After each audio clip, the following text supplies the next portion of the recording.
Hi, this is Dr. Georgia. I hope you find today's message a blessing in your life.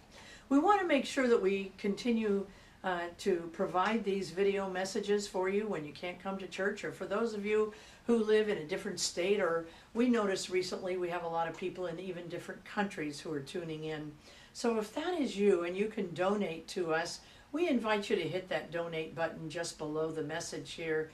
So thanks so much.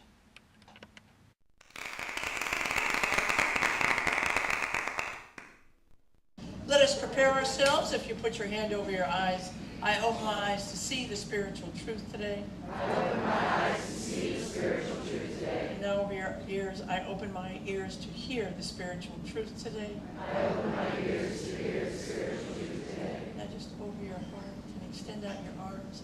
I open my heart to receive the spiritual truth today. I open my heart to receive the spiritual truth today. The spiritual truth that I'm working with today is kind of tough. It's mental. Your mental state causes all things. All things, all causation is mental. Now I know, all causation is mental.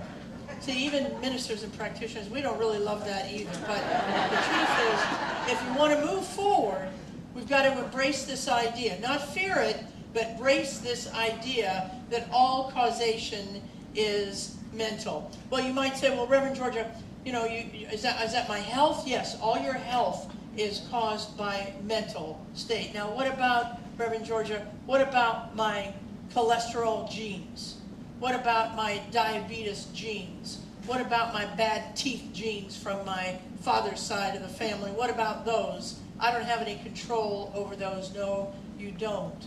But don't think that any of your inherited genes are anything close to what the Heavenly Father has provided you in terms of your genes for health and wholeness in this life. We want to make sure that no matter what it is, we're not metaphysical bubbleheads here. Now, I just want to say that. We're not talking about magic here. When I say that our heavenly, divine source is the source of our health, and that aligning ourselves mentally with this divine source can produce wholeness in our life, I'm not talking about bubbleheadedness. I'm talking about understanding and not going to sleep. If you need medicine, get that medicine. We teach that here. We believe that here. You need surgery, get that surgery. We believe that here. But don't go to sleep to thinking that that medicine or that sleep is the source of your wholeness. That's right. Those medicines, that surgery comes through the divine plan to the providers of your wholeness as well. It's important that we stay clear of where our good comes from. See, the state of our relationships has only a mental cause. So you can take all the external evidence. Well, if he would only put down the toilet seat. If she would only be on time sometimes. All those things are external things. You can put those in the garbage can. Because it's the internal, it's the mental. And put them right in the garbage can that gets picked up. Don't put them in the recycling bin. There's too much going on right now that's going into the recycling bin, and we're recycling our fears to our children and our grandchildren. All causation is mental, and it's only our mental in our life. Only us alone. Somebody else may have the idea, but until we grab onto it and put it in our own mind, it won't cause our good or our harm in our life. You want to you want more money in your life? Stop looking on the outer and begin to look on the inner. Begin to look in your own mind. Stop looking at your jobs. Stop waiting for Uncle Ben, who told you he was going to leave you a little something, something to get sick, because the guy's never going to get sick in time. Stop looking for any of those external things.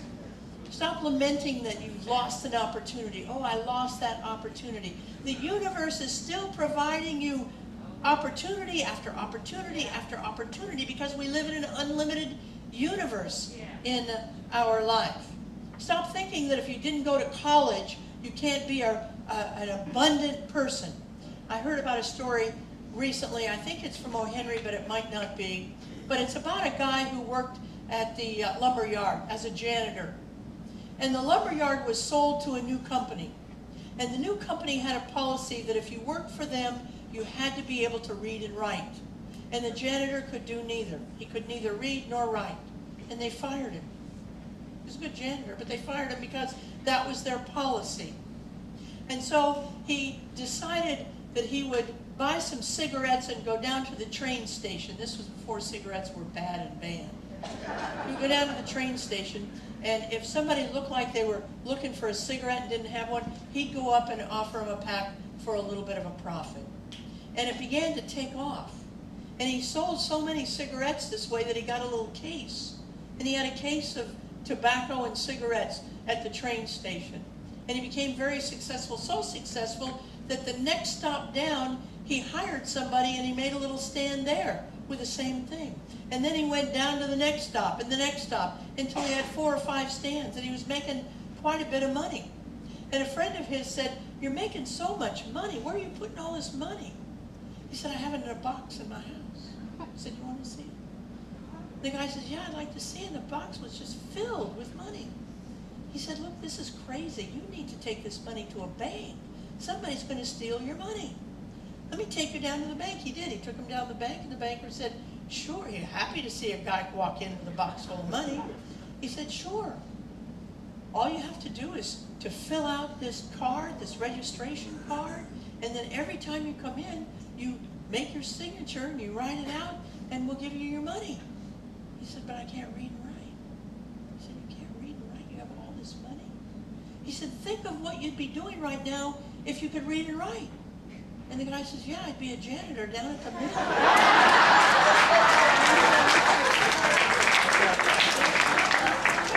We keep looking for things and things and things that are on the outer.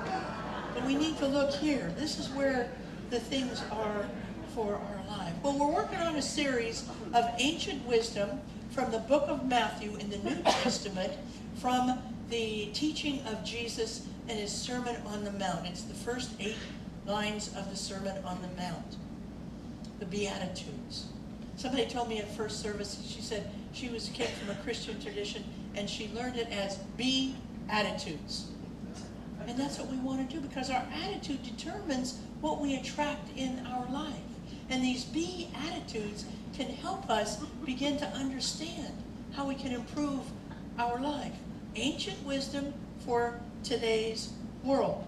Well, we took 3 last week. We're going to move right on. If you want them, they're either free on our website, or you can go out and spend $5 and get them in a CD if you like. All right. The first one we're working with today is, "Blessed are those who hunger and thirst after righteousness, for they shall be filled." Now, remember last week we talked about we don't like churchy language sometimes in this church, so we're going to change it if you want. Change it to, "Successful are those who hunger and thirst after righteousness, for they shall be filled." So let's break this down. The word righteousness simply means aligned with spiritual principles. That's all it means. Aligned with spiritual principles. Let go of the notion. Those of you who grew up like I did in a Christian church with a sometimey God, sometimes liked me, sometimes didn't like me. Let go of all that stuff. Because the word righteousness does not mean what we were taught that it means. It doesn't mean that there are people who have the power, who are morally superior to us, and who get to write the rules for us sinners. That's not what righteousness means. Plenty of people who hunger and thirst after righteousness have sinned. And those are the people I want to know. I don't care about the people, well, I care about them, but I don't really want them to influence me. Those people who never say, I never have a negative thought. People can trespass against me and I never get a resentment. I never get blue. I never get doubting. I never get any of those things because I'm wrong. They don't have anything to teach me. I want the people who have fallen down and gotten back up to show me how to get back up. I want to know the people who had a wandering eye, how did you keep that wandering eye from wandering? I want to know the people who spent too much money, how did you get that back in alignment so you could be successful? That's righteousness. That's the kind of righteousness we're turning to. I want to know the people who got left with 3 kids who didn't turn their 3 kids into haters. Those are the people I want to know. The people who went through the process and came out the other end in aligned thinking with God. You know, people who search after righteousness, for they are filled, are the people who have alignment that say, I'm going to see what the divine plan has for me. And not only am I going to see what it has for me, I'm going to trust that it has something for me. And once we can trust what God has for us, we can trust spiritual principles in our life, stop doubting them, just begin to really align with them. Remember, that's what righteousness is. It's aligning with spiritual principles. Once we can do that, then our lives become fulfilled. It's not always easy. Righteousness is not always easy. Aligning with God is not always necessarily the same as aligning with our family, with our friends, or with our tribe. Sometimes we have to step out of that to align with spiritual principle and not with our family, with our friends, and with our tribe. And that can be challenging at times. Sometimes what we're asked to do by our divine plan is to step off the cliff into what we don't know, to create good for ourselves and good for the world. That's what Alfredo did. He didn't know how to do in a rally, I can promise you. That man did not know how to do a rally. But he had a rally in his heart and a rally in his mind. And he stepped off the cliff. He said, this is what the world needs and I'm going to do it. That's righteousness. That's righteousness. Hunger and thirst after righteousness, and you will be filled. See, nothing good came off you sitting on the couch all day long. Nothing good comes from you being unwilling to take any risks. Sometimes you're called to do that which doesn't look right, but you have to examine it and see, is this right for me? Maybe you're called to be a stay-at-home dad, and your in-laws don't think that's the right thing. Your parents don't think that's the right thing.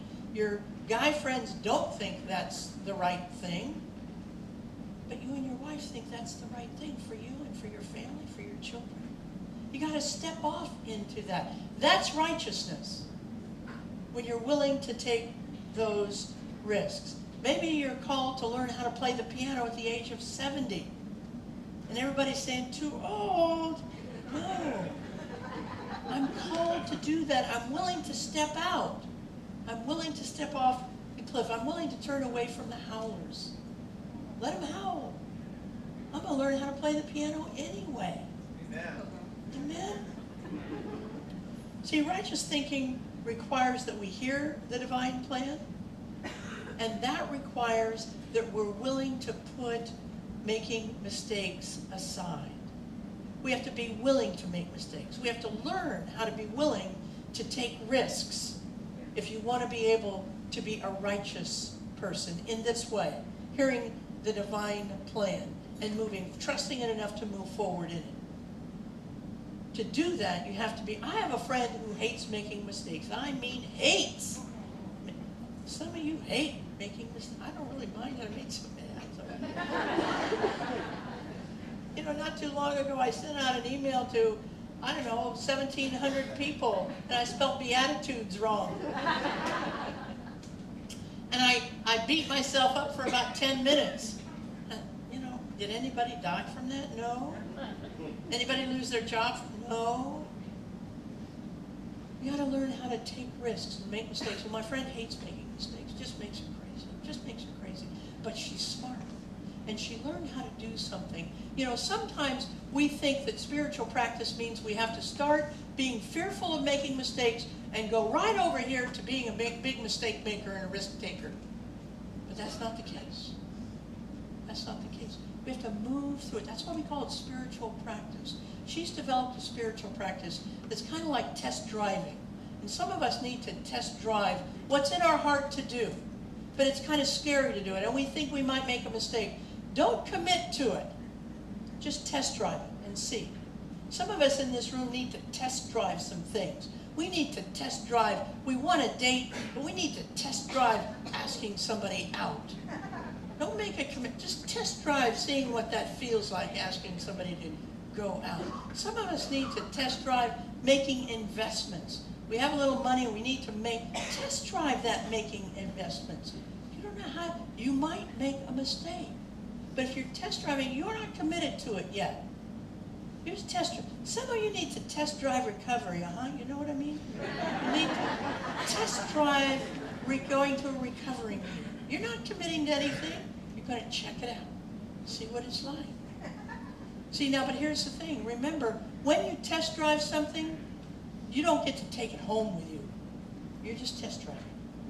It's your readiness program. You don't get to take anything home until you actually commit to it. So this week, test drive something. Test drive walking into a room and saying, you know what, I know everybody here is thrilled to see me. Test drive that and see what it feels like when you go into that room.